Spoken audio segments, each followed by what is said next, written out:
Բելարուսում գրանցվել է շոկի ազգային ռեկորդ։ ԱՄՆ-ում արձանագրվել է քամու ամենաուժեղ պորտկումներից մեկը։ Ուզբեկստանում տեղացել են տարվա այս եղանակին ոչ բնորոշ անձրևներ։ Ռումինիայում և Ուկրաինայում մոլեգնել են հզոր փոթորիկներ։ Այս թողարկման ընթացքում կներկայացնենք անցած շաբաթվա գլխավոր կլիմայական իրադարձությունները։ Ռումինիա։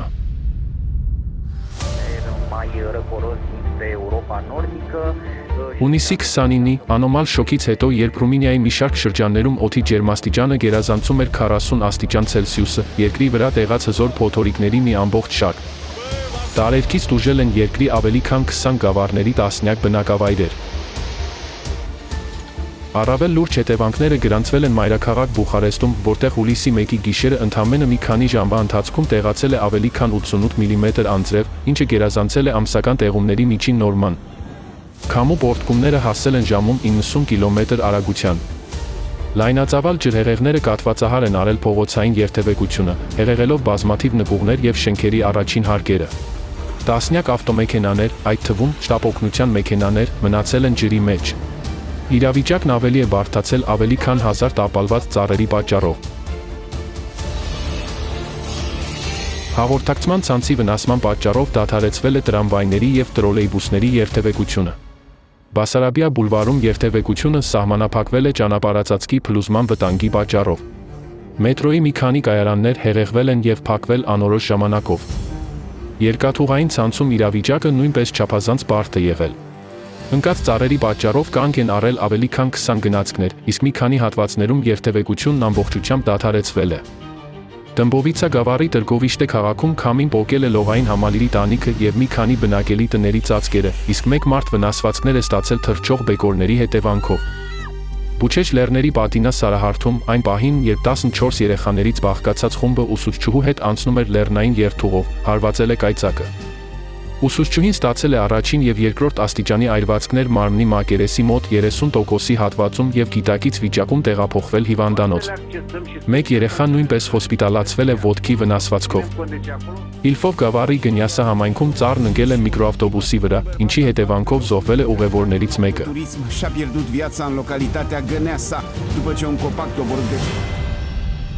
Ուկրաինա։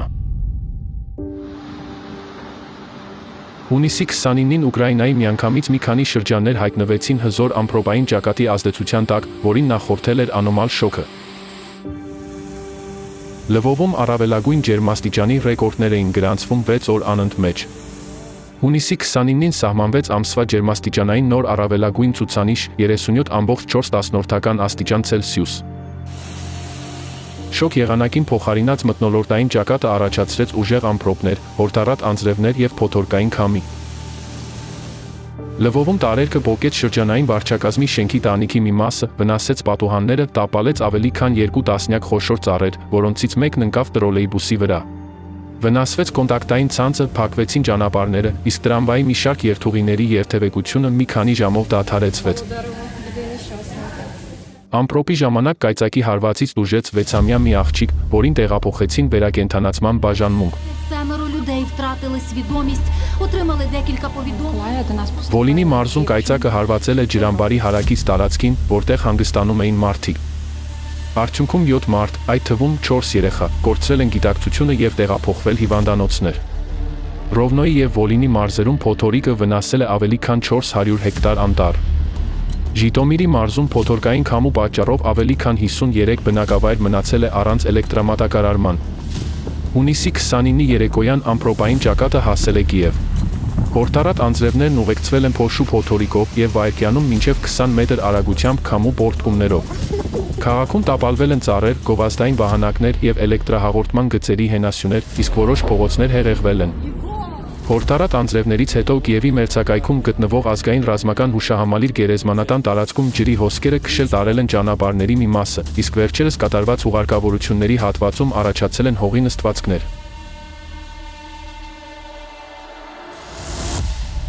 Ուզբեկստան։ Հուլիսի սկզբին Ուզբեկստանը բախվել է տվյալ ժամանակահատվածի համար ոչ բնորոշ եղանակային պայմանների։ Ուզբեք հիդրոմետի տվյալներով ամսի 1-ին Կարակալպակստանի Հանրապետության շրջանների մեծ մասում գրանցվել են ուժեղ տեղումներ եւ վայրկյանում մինչեւ 22 մետր արագությամբ քամի։ Նուկուս քաղաքում փոթորկային քամին պոկել է շենքերից մեկի տանիքը։ Երկրի մայրաքաղաք Տաշքենթում մի քանի ժամ շարունակ տևել է ուժեղ ամպրոպ, որի ընթացքում քաղաքը ծածկվել է հորդառատ անձրևով, կարկուտով եւ փոթորկային քամով։ Սոցիալական ցանցերում տեղի բնակիչները մեծ զարմանք էին արտահայտում նման ուժեղ վատ եղանակի կապակցությամբ, քանի որ հուլիսն ավանդաբար համարվում է տարածաշրջանի ամենաշոգ եւ ամենաչոր ամիսներից մեկը, երբ ամսական միջին տեղումները չեն գերազանցում 3 մմ։ Ուժեղ հորդառատ անձրևների հետևանքները նկատվել են նաև Սամարղանդի մարզում։ Ուզբեկստանի եւ Տաջիկստանի լեռնային շրջաններում տեղացած անձրևներից հետո Զարաֆշան գետում ջրի հոսքը կտրուկ աճել է գրեթե 3 անգամ։ Գետը քշել է ափը եւ վնասել Սամարղանդ-Ուրգուտ երկաթուղային գծի ճանապարհահատվածը։ Նման հիդրոլոգիական իրավիճակ չէր դիտվել վերջին 20 տարիների ընթացքում։ Ափերի ամրացման համար ներգրավել է 15 միավոր հատուկ տեխնիկա։ Առատ անձրևները նաև մի շարք շրջաններում առաջացրել են սելավային հոսքեր։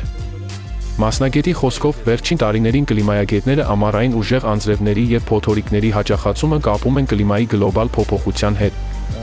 Օդային հոսքերի վերակառուցման հետևանքով Կենտրոնական Ասիայի խորքը ներթափանցում են խոնավ եւ զով ցիկլոններ։ Բախվելով տաքացած օդի հետ, դրանք ձևավորում են ամպրոպային ճակատներ։ Իսկ Ուզբեկստանում միջին տարեկան ջերմաստիճանը աճում է համաշխարհային միջին տեմպերից ավելի արագ, ինչի հետևանքով եղանակը դառնում է ել ավելի ծայրահեղ։ Беларусь. Это пожилые люди и дети, потому что у них все-таки Հունիսի վերջին Բելարուսը վերապրեց ամենաուժեղ շոկի ալիքներից մեկը, երկրի օդերևութաբանական դիտարկումների ողջ պատմության ընթացքում։ Առանձին շրջաններում կլիմայական նորմայից շեղումը գերազանցել է 10 աստիճանը։ Հունիսի 29-ին Պինսկ քաղաքում ջերմաչափի սնդիկի սյունը հասել է 40.4 աստիճան Ցելսիուս ցուցանիշին, ինչը դարձել է առավելագույն ջերմաստիճանի նոր ազգային ռեկորդ։ Այդ օրվա համար օդերևութաբանները հայտարարել էին վտանգի կարմիր մակարդակ։ Շոկը չի նահանջել նույնիսկ գիշերը։ Բելարուսի տարածքի զգալի մասում ջերմաստիճանային ցուցանիշները համապատասխանում էին արևադարձային գիշերվա չափանիշին, այսինքն ջերմաչափի սնդիկի սյունը չէր իջնում 20 աստիճան Ցելսիուսից ցածր։ Մոգիլեովի մարզի Բոբրույսկի շրջանը հունիսի 29-ին ծածկվել է ուժեղ ամպրոպով եւ մինչեւ 22 մետր վայրկյանում պոռթկումներով փոթորկային քամով։ Տարերքը մոլեկնել է քաղաքի օրվա տոնակատարության ժամանակ։ Գլխավոր հրապարակում քամին քշում էր առևտրային տաղավարները, ծածկերը եւ այլ ժամանակավոր կառույցներ։ Տապալվել է ավելի քան 100 ծառ։ Դրանցից մեկն ընկել է 5 հարկանի բնակելի շենքի վրա։ Արգելափակվել են նաև բազմաթիվ ճանապարհներ, վնասվել է 12 տրանսպորտային միջոց։ Փոթորկային քամին պոկել է 2 շենքի տանիքները եւ կոտրել խանութներից մեկի պատուհանները։ Հուլիսի 1-ին Գրոդնոյի եւ Մինսկի մարզերը զգալիորեն տուժել են հզոր ամպրոպային փոթորկից, որի ընթացքում քամու պոռթկումները հասել են վայրկյանում մինչեւ 20 մետրի։ Մոլոդեչնո քաղաքում մեծ ծառն ընկել է ուղիղ կայանված թեթև մարդատար ավտոմեքենայի վրա։ Բարեբախտաբար, տուժածներ չեն եղել։ Сильного ветра дерево повредило автомобиль. Это случилось сегодня в середине дня по улице Толстого. Дерево, которое... ԱՄՆ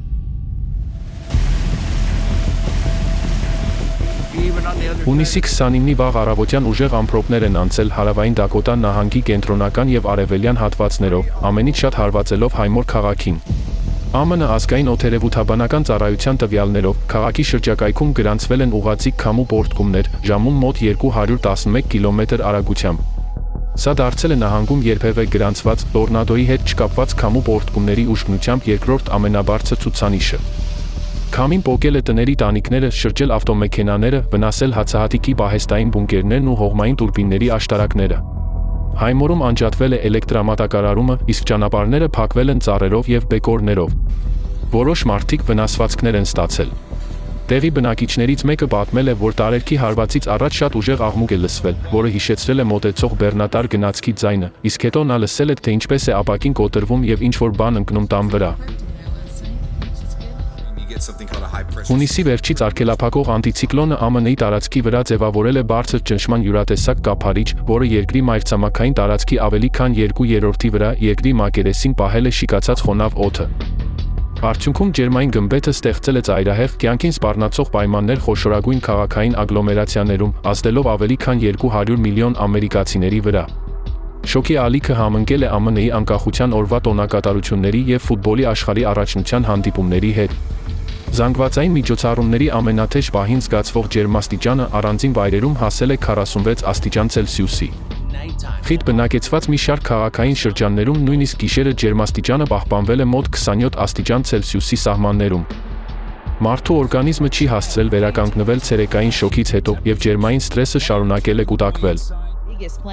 Վաշինգտոնում, որտեղ անցկացվում էին ԱՄՆ-ի անկախության 250-ամյակին նվիրված գլխավոր տոնակատարությունները, շոկից տուժած տասնյակ մարդկանց անհրաժեշտ է եղել բժշկական օգնություն։ Ավելի ուշ ծրագիրը ստիպված են եղել ընդհատել։ Մոտեցող ամպրոպի պատճառով այցելուներին շտապ տարանել են ազգային մոլից, իսկ երկրի նախագահ Դոնալդ Թրամփի նախատեսված ելույթը սկսվել է միայն մի քանի ժամ անց։ Մի շարք քաղաքներում կազմակերպիչները ստիպված են եղել փոխել տոնական միջոցառումների ծրագիրը կամ ընդհանրապես չեղարկել դրանք։ ՆԱՍԱ-ն չեղարկել է ցուցադրական թռիչքն ու հոբելյանական արարողությունը, քանի որ ուղիղ հեռարձակման սարքավորումները գերտաքացման պայմաններում սկսել են անսարք աշխատել։ Ծայրահեղ շոկը ազդել է նաև ֆուտբոլի աշխարհի առաջնության վրա։ Հանդիպումներն անցկացվել են լրացուցիչ դադարներով, մարզիկներին հովացնելու համար, իսկ ֆուտբոլիստներին օգնել են ջրով և սառցե սրբիչներով։ Բացի այդ, հանդիպումների մեկնարկները հետաձգվել են շոկին հաջորդած ամպրոպների պատճառով։ Օդորակիչների զանգվածային օգտագործման պատճառով էներգահամակարգի ծանրաբեռնվածության կտրուկ աճը վտանգի տակ է դրել համակարգի բնականոն աշխատանքը։ Էլեկտրաէներգիայի անջատումներից խուսափելու համար էլեկտրակայաններում ժամանակավորապես թույլատրել են բնապահպանական մի շարք սահմանափակումները և թույլատրել աշխատել ամբողջ հզորությամբ, ինչպես նաև գործարկել են պահուստային դիզելային գեներատորները։ Շոկն ազդել է նաև երկաթուղային հաղորդակցության վրա։ New Jersey Transit ընկերությունը նախազգուշացրել է սարքավորումների գերտաքացման պատճառով գնացքների մինչև 30 րոպե ուշացումների և որոշ չվերթների չեղարկման հնարավորության մասին։ Իսկ Amtrak ընկերությունը հայտնել է, որ հյուսիսարևելյան միջանցքով երթևեկող գնացքները ցերեկային ժամերին կարող են շարժվել նվազեցված արագությամբ։ Նյու Ջերսի նահանգում օդի ջերմաստիճանը հասել է 41 աստիճան Ցելսիուսի։ Նախնական տվյալներով, շոկի հետևանքով այստեղ մահացել է 25 մարդ, որոնցից շատերին հայտնաբերել են օդորակիչ չունեցող տներում։ Անտանելի շոկին փոխարինել են հզոր փոթորիկները, ամպրոպներով և մինչև 130 կմ/ժ արագությամբ քամու պոռթկումներով։ Տապալվել են ծառեր, վնասվել են էլեկտրահաղորդման գծերը, ինչի հետևանքով 100 հազարավոր սպառողներ մնացել են առանց էլեկտրամատակարարման։ ԱՄՆ-ի ազգային օդերևութաբանական ծառայության տվյալներով, շոկը դարձել է երկրում եղանակային ամենամահաբեր վտանգը։ Միջին հաշվով այն տարեկան խլել է 273 մարդու կյանք, ավելի քան 2 անգամ գերազանցելով ջրհեղեղներից մահացության ցուցանիշը և զգալիորեն առաջ անցնելով տորնադոների, փոթորիկների և կայծակի հետևանքով գրանցված մահացությունից։ Միաժամանակ, ինչպես երևում է գրաֆիկում, վերջին տարիներին շոկի հետևանքով մահերի թիվը կայուն աճում է, ինչը այս վտանգը դարձնում է ավելի և ավելի լուրջ։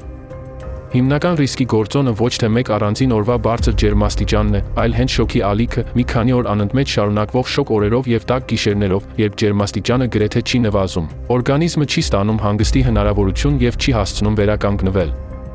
Քաղաքներում իրավիճակն ավելի է սրվում ջերմային կղզու ազդեցության պատճառով։ Բետոնն ու ասֆալտը ցերեկը տաքանում են, իսկ գիշերը վերադարձնում են կուտակված ջերմությունը, ինչի հետևանքով նույնիսկ արևամուտից հետո ջերմային սթրեսը շարունակում է կուտակվել։ Վիճակագրության համաձայն աշխարհի բազմաթիվ տարածաշրջաններում աճում են շոկի ալիքների թե հաճախականությունը և թե տևողությունը, ինչը նշանակում է, որ ավելի ու ավելի շատ մարդիկ բախվում են այնպիսի ռիսկերի, որոնց արդեն պատրաստ չեն։ Հետևաբար, կանխատեսումների կատարելագործումը, ժամանակին նախազգուշացումները, ջրի հասանելիությունը, հովացման կետերի ստեղծումը և անվտանգության պարզ ցուցումները իրական միջոցներ են, որոնք կարող են փրկել մարդկային կյանքեր։